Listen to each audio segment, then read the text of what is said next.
मार्चच्या तळपत्या उन्हात मी अशा गावात गेले जिथे मला होत होता वाऱ्याचा थंडगार स्पर्श आणि डोळ्यासमोर दिसायचे हिरवे कंच दृश्य.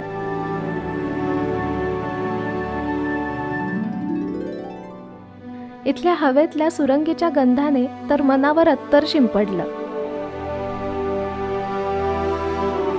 मार्चच्या महिन्यात गावातल्या भुईला, हवेला इतकंच काय तर हातांनाही सुरंगीचा सुगंध असतो. या गावात मला फुलाप्रमाणेच आनंद वाटणारी माणसंही भेटली. त्यांच्यासोबत वेळेसर गुंफण्याची, शेतात काम करण्याची आणि चविष्ट पदार्थांची मौज अनुभवली. महाराष्ट्र आणि गोव्याच्या सीमेजवळ असणारं हे हिरवगार आणि सुगंधित गाव आहे आसोली.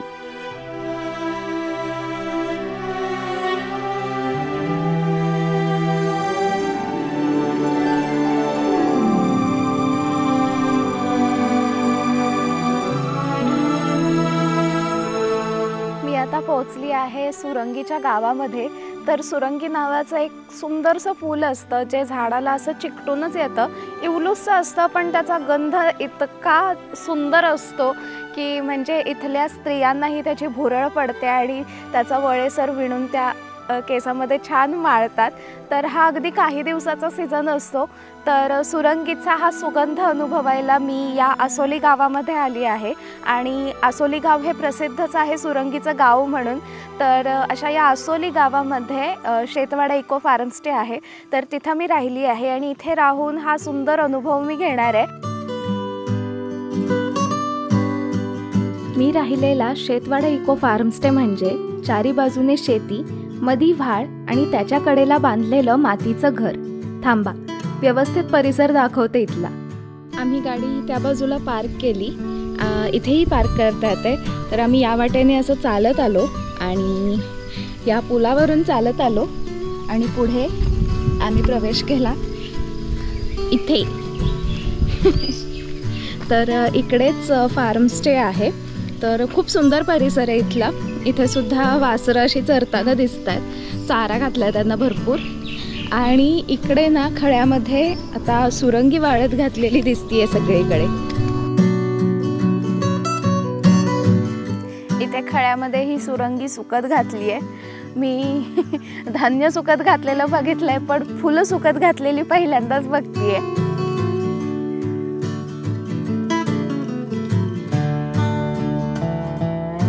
या खळ्याच्या भोवताली माड पोफळी आहेत बऱ्याच आणि त्यांच्या संगतीत हे गोलाकार आणि कौलारू घर आहे.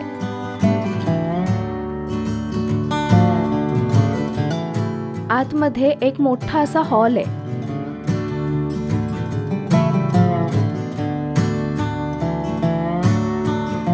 आणि राहण्यासाठी 2 खोल्या आहेत. छान सोय आहे अगदी.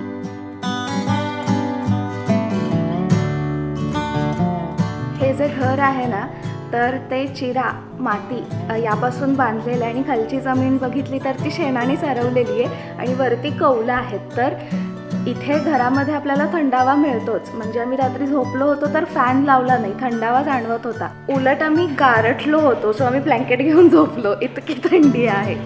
आणि इथं आल्यावरती मी गोष्ट नोटीस केली की बाहेरचा परिसरही थंड आहे. मार्च महिना सुरू आहे पण बाहेरही अजून थंडावा आहे, दव पडलेलं दिसतंय आपल्याला. तर असा हा इथला परिसर आहे. तर उन्हाळी सुट्टी घालवण्यासाठी हे खरंच सुंदर ठिकाण आहे.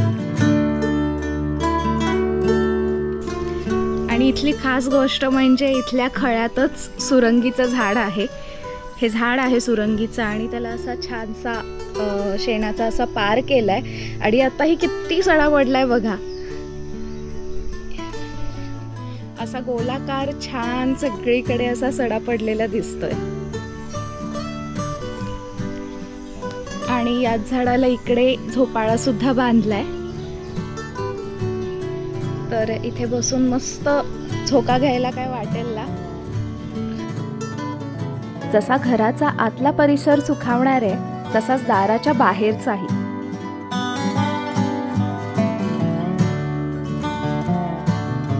या वाटेच्या एका बाजूला भात शेती आहे तर दुसऱ्या बाजूला भुईमूग, चवळी अशी पिकं.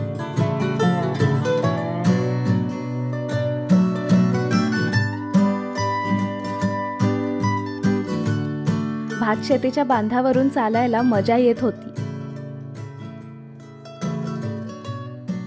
इथे आल्यावरती ना मला हे सगळं बघून वाटलं की मी नोव्हेंबर डिसेंबर महिन्यामध्येच आहे, कारण आता वांगणी शेती सुरू आहे, तर सगळा परिसर अजूनही छान असा हिरवागारच दिसतोय. तर इकडे आता सगळी भातशेती आहे आणि मार्चचा तळपता उन्हाचा महिना सुरू आहे हे विसरूनच गेली आहे मी. इतकी छान थंडावा आहे आणि अतिशय प्लेझंट वातावरण आहे इथलं.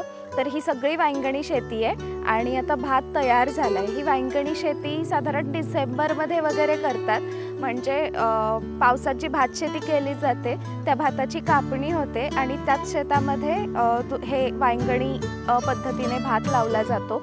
तर आता हा सुद्धा तयार होत आला आहे आणि हे ना म्हणजे ओहोळ भात असतो, त्या ओहोळाच्या पाण्यावरती आणि जमिनीत जो ओलावा असतो पावसाच्या वेळेस तयार झालेला, तर त्या ओलाव्यावरती ही वांगणी शेती करतात.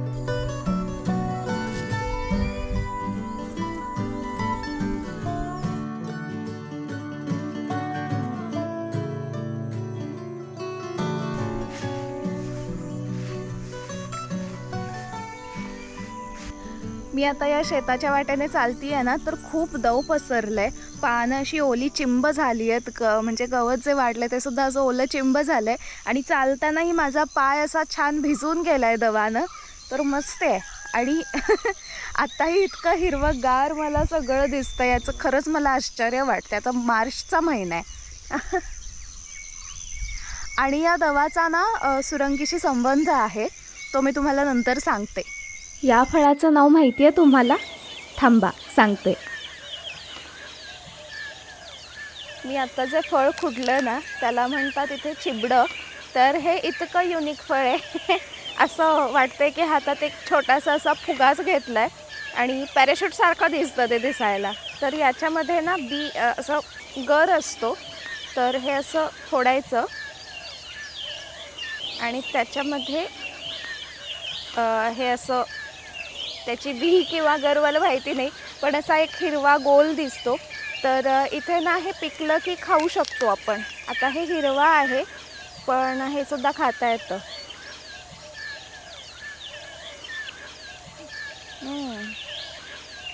अशी आंबटसर आता टेस्ट येते त्याची, पण हे पिकलं की असं गोड लागतं म्हणतात.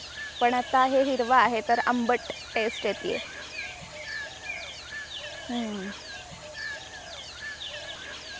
चिबडं.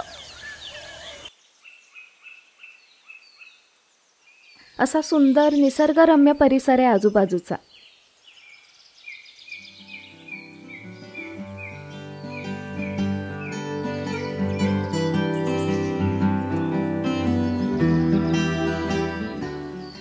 सकाळचा मस्त फेरफटका मारून झाल्यावर आम्ही परत आलो, तर नाश्ता तयार होता आणि नाश्त्याला बघितलं तर असं मस्त सगळं असं रंगीबेरंगी दिसतंय. उन्हाळ्याचं प्लॅटर म्हणूयात आपण, अशी चंगळ होती आहे उन्हाळ्याची. तर इकडे जाम आहेत, बोंडू आहे, कैरी कट करून ठेवली आहे मस्त, घावणे आहेत आणि रससुद्धा आहे. गोड रसामध्ये घावणे बुडवून खाल्ल्यावर जिभेवर हलका हलका गोडवा पसरतो, तो आवडतो मला.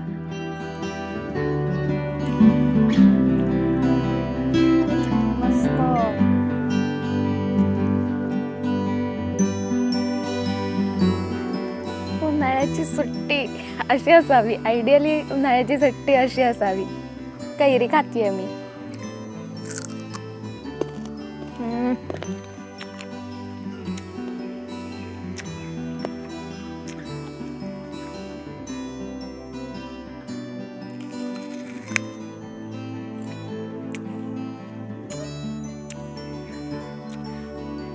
इतकं पाणीदार आणि इतकं मधुर, हलकीशी आंबट चव, म्हणून मला हे खूप आवडतं. उन्हाळ्यात म्हणजे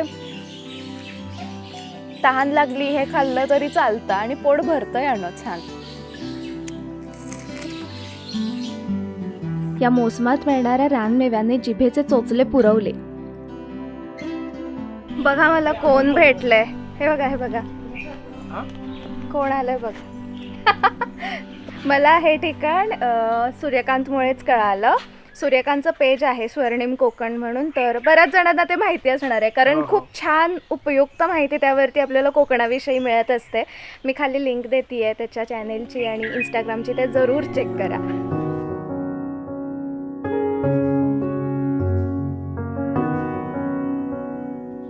गावातल्या एका सुरंगीच्या झाडाच्या कळ्या काढण्याचं काम सुरू आहे असं समजलं तेव्हा मी त्या दिशेने जायला निघाले.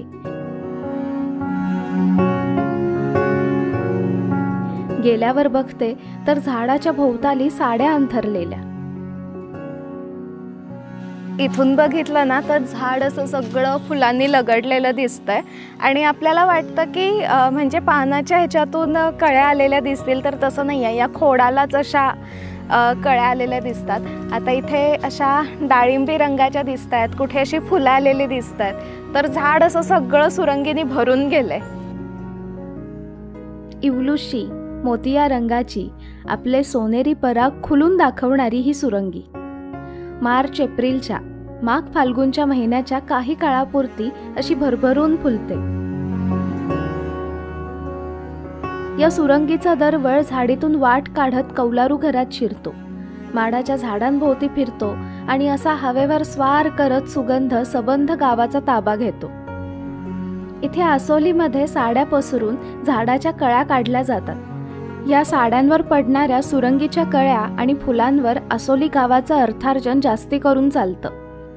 कधीपासून करताय हे काम? 20 वर्षापासून. अच्छा, आणि मग या फुलांचं काय होतं पुढे? हे फुलं मग बाजारात विकतो आम्ही. अच्छा अच्छा, चालेल. आणि आधी अशाच पद्धतीने काढली जायची, कसं होतं? पूर्वी असंच काढलं जायचं. हां हां हां. त्यावेळेस किती दर होता आणि आता काय फरक आहे? त्यावेळी 300 रुपये होता, हां हां. कधी 400 रुपये झाला, हां हां. तर 500 रुपये 700 रुपये इथपर्यंत रेट येऊन थांबला.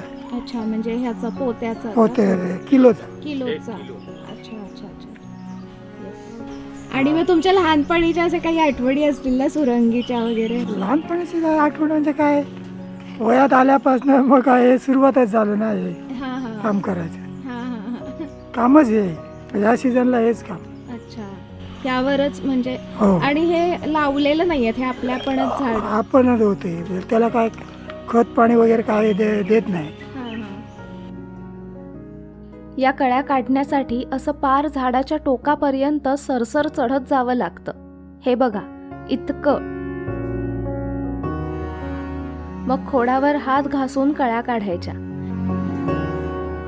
वरून ज्यावेळेस कळ्या खाली पडतात त्यावेळेस असा पावसाचा आवाज कसा येतो तसा येतो, टपटप असा आवाज येतो व्यवस्थित. म्हणजे लांबून असेल तर आपल्याला वाटेल की पाऊस पडतोय की काय, असाच आवाज येतो.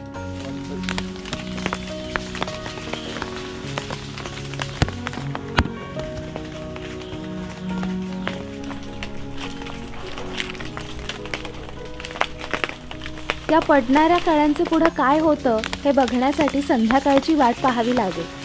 या गावाला सुरंगीचं गाव म्हणून का ओळखलं जातं हे सुद्धा संध्याकाळीच कळेल.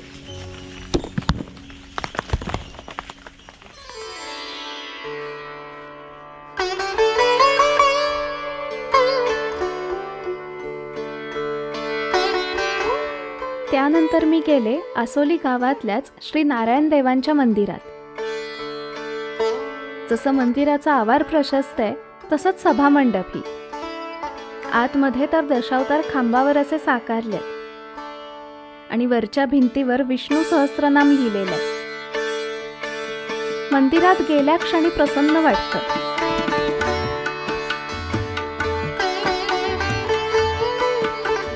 श्री नारायण देवांचं मनोभावे दर्शन घेतलं. त्यानंतर प्रसादही मिळाला.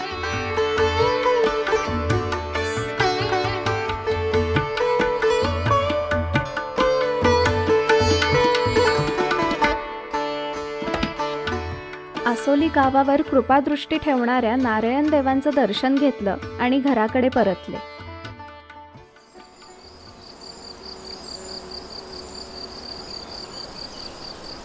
आम्ही आता फिरून परत आलो आणि तहान खूप लागलेली, तर दादा नारळाच्या झाडावरती चढतात आणि गोड गोड शहाळी आम्हाला प्यायला मिळणार आहेत.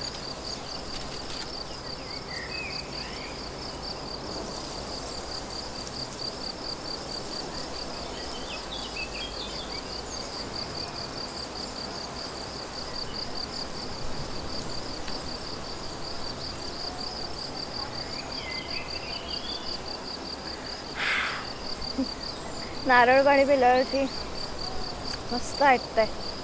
वारा पण सुटलाय खूप छान. हा, उन्हाळा ना असं वाटतच नाही आहे. म्हणजे बाहेर असं तापतं ऊन बघितलं की उन्हाळा वाटतो, पण छान वारा आहे, नारळ पाणी आहे, मस्त एन्जॉय करते मी.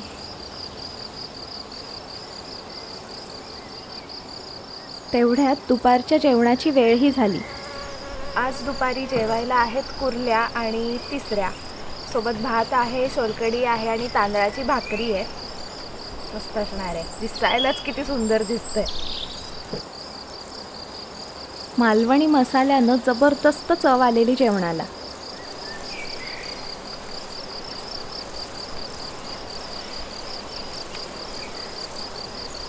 वाव, इतकी फ्रेश आणि इतकी सुंदर आहे ना चवीला. आहा, मस्त. अस्सल मालवणी जेवणाचा मन भरून आस्वाद घेतला.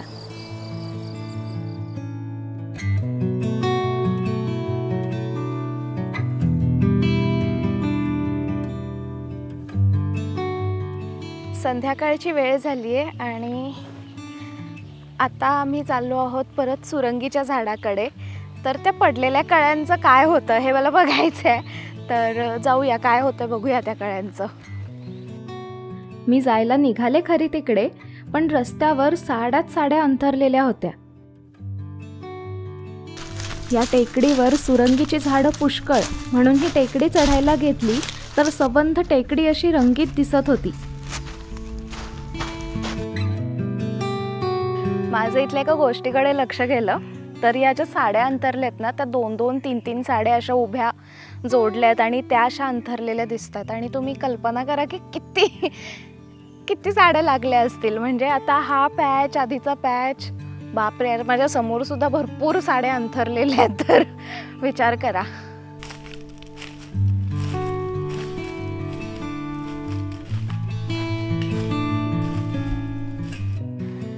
इकडे अगदी हाताला येईल अशी फांदी आहे, तर ती अशी लगडून गेली आहे सुरंगीनं अक्षरशः. बापरे, असं वाटतंय की मोती लगडलेत. इथे आता उकललेल्या दिसत आहेत कळ्या. या कळ्या तयार आहेत वळेसरासाठी. आणि काही फुलं सुद्धा उमलली आहेत.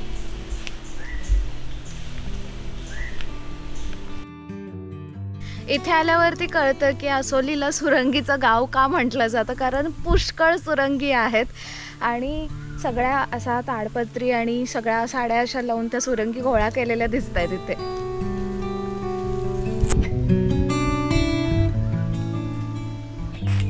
सबंध टेकडी अशी रंगीबेरंगी दिसत होती.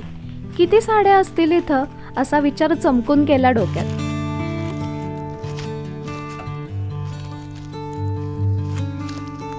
पुढे गेले तिथे एक काकू काम करताना दिसल्या.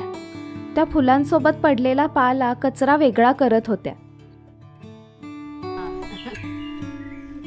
पूर्ण काढायचं कचरा, सर्व पडतात पालो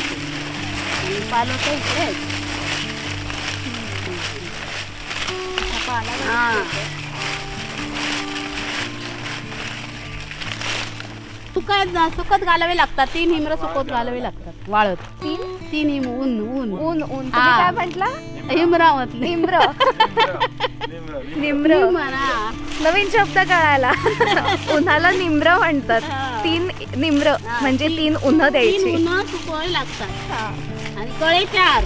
3 उन्ह म्हणजे 3 दिवस. 3 दिवस. 3 दिवसाचं ऊन पाहिजे.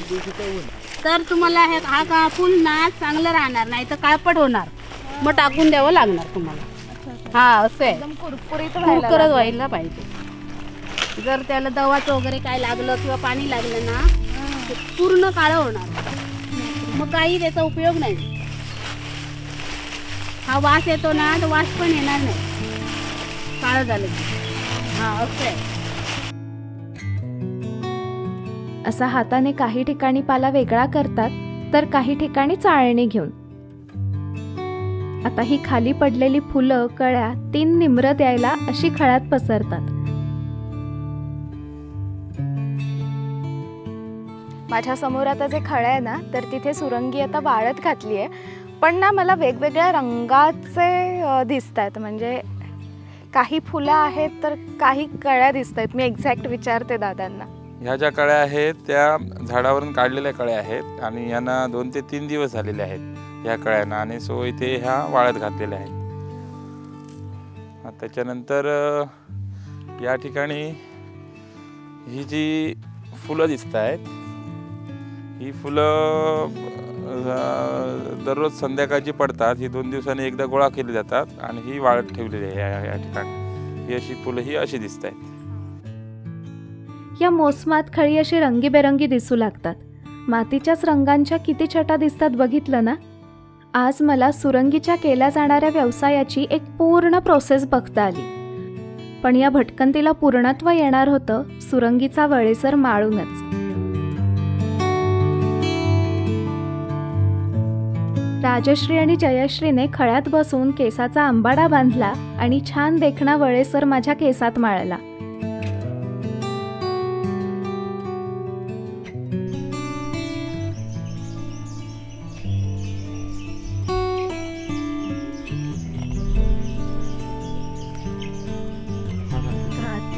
सुरंगीचा गजरा फायनली घातल्याच म्हणजे घालतानाच इतका त्याचा असा घमघमाट येत होता ना सुगंधीचा, मस्त. मला ते आता लक्षात आलं की बोरकरांच्या कवितेत मी वाचलं होतं, नाही मधु मंगेश कर्णिकांच्या पुस्तकात वाचलं होतं की बकोळीचा दरवळ असतो आणि सुरंगीचा घमघमाट असतो. तर बघा.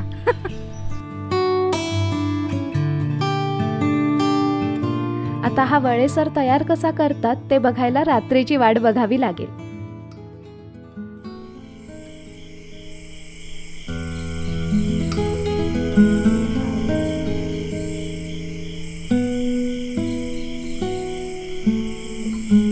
रात्री सुरंगीच्या झाडाखाली बसून ओविताई गजरा कसा करते ते बघत होते. वळेसरासाठी अशा फुटलेल्याच कळ्या लागतात. या कळ्या फक्त संध्याकाळी फुटतात. आम्ही आता सुरंगीचा गजरा तयार करतोय. तर त्याची ही कळी आहे, त्याचं देठ खुडणार आहे आणि त्याच्या इकडे ना असं 2 पाकळ्या उकलतात, तर त्या अशा खाली घ्यायच्या.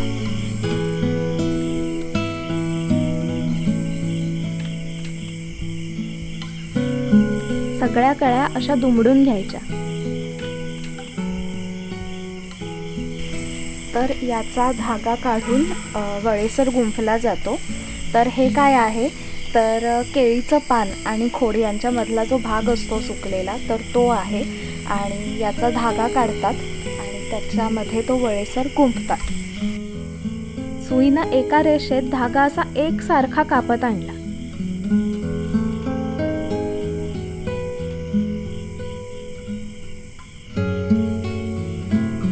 मग हा सुईमध्ये ओवून घेतला आणि कळ्या गुंफायला सुरुवात केली. गजरा विणणं एक कलात्मक काम आहे.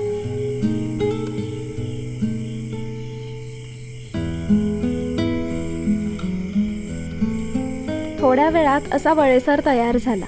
मोत्याची गच्च माळ आहे असं वाटतं. रात्री गुंफून ठेवायचा तो, मग तो पाण्यात बुडवायचा. पाण्यात बुडवून ठेवायचा, दवात ठेवायचा, तरच तो फुलतो, उमलतो. अच्छा, म्हणजे पाण्यात बुडवायचा, ताज्या पाण्यात आता बुडवायचा आणि नंतर तो दवात ठेवायचा, बाहेरच ठेवायचा, तरच तो उमलणार, नाही तर उमलणार नाही तो. अच्छा, म्हणजे याची खरी जादू रात्री आहे. तर मग सकाळी जसं ऊन पडेल तर तसं तो उमलणार ते कळी. वाव. सकाळी मग हातात आपले सोनेरी परागकण दाखवणारा सुरंगीचा सुगंधी वळेसर हातात येतो.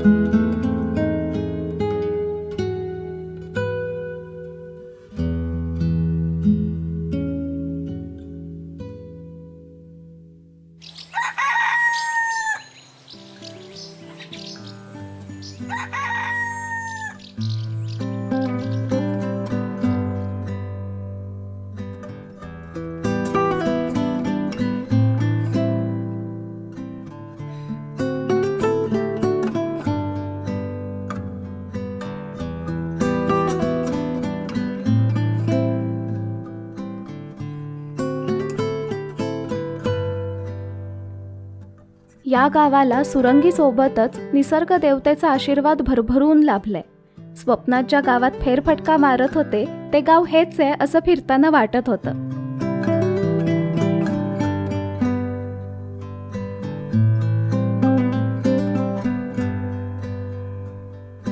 सकाळचा फेरफटका मारून आल्यावर बघते तर तुकाराम दादांनी मासे आणले होते. ताजा ताजा बांगडा आणि पापलेट.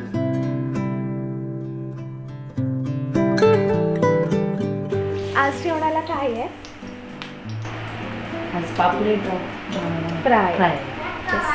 आता ताई पॉपलेट फ्राय करतात, पापलेट फ्राय करतात. तर आता रव्यात घोळवणार का? रवा आणि तांदळाचं पीठ. अच्छा.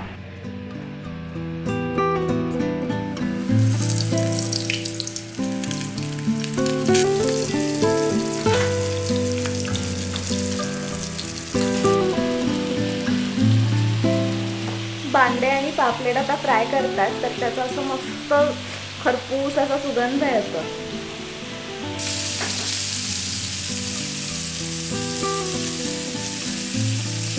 थोड्याच वेळात मग दोन्ही मासे फ्राय करून तयार झाले. माझ्यासमोर आता अशी माशांची अशी चंगळ आहे खरं तर पॉपलेट फ्राय केलेला आहे, बांगडे आहेत आणि सोबत अशी थाळी आहे ज्यामध्ये बांगड्याचं तिखलं आहे, मोरीचं मटण आहे, गोलमा केला आहे आणि माशाची कढीसुद्धा आहे, सोलकढी पण आहे. तर मी मस्त आता माशांवरती ताव मारणार आहे.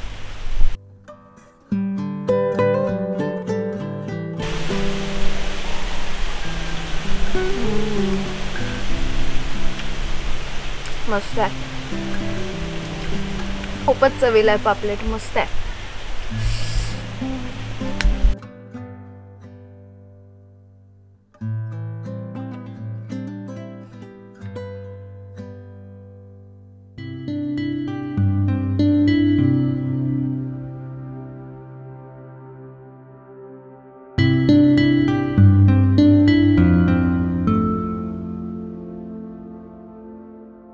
संध्याकाळी शेताकडे गेले तेव्हा लगबग सुरू होती.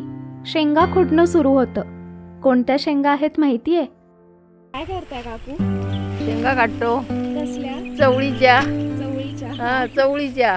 तिकडे पोतभर शेंगाच काढले. हा, शेंगात काढल्या. मग मी सुद्धा शेंगा काढण्यात सामील झाले.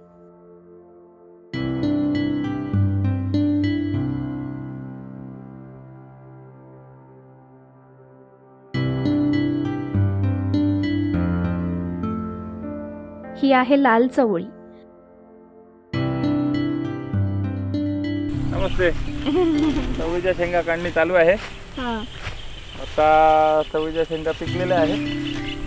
तो आता ह्या काढून सुकत घालून मग त्याचा वापर खाण्यासाठी करणार.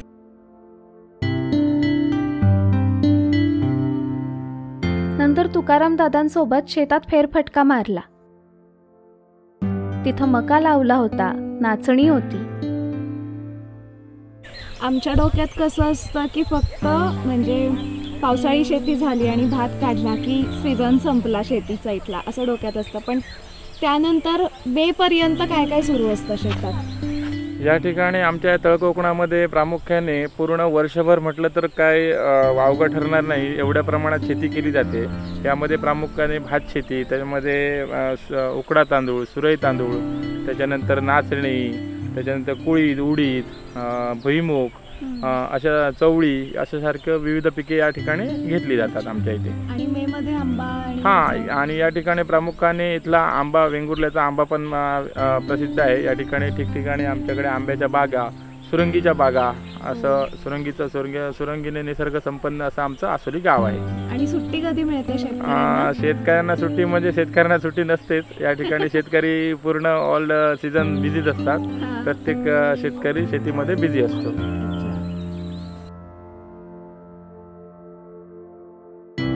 पुढे आता भात कापणी सुरू झाली. काल मी म्हटलं होतं ना की वांगणी शेती आता कापायला आली आहे, तर आज कापणी चालूच झाली आहे. तर तिकडे कापणी सुरू आहे, परत या शेतामध्ये पण कापणी सुरू आहे. तर मी सुद्धा या कापणीमध्ये सहभागी होते. हा भात कापायला थोडा अवघड असतो.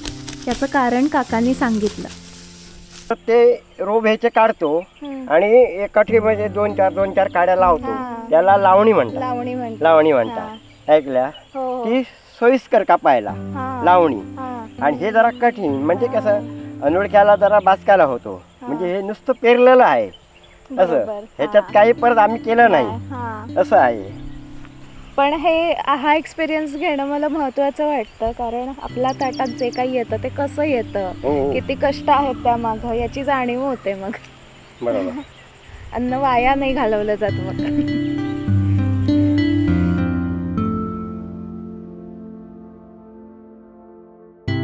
सुरंगीच्या फुलांचा सीझन संपत आला की या भात कापणीला सुरुवात होते.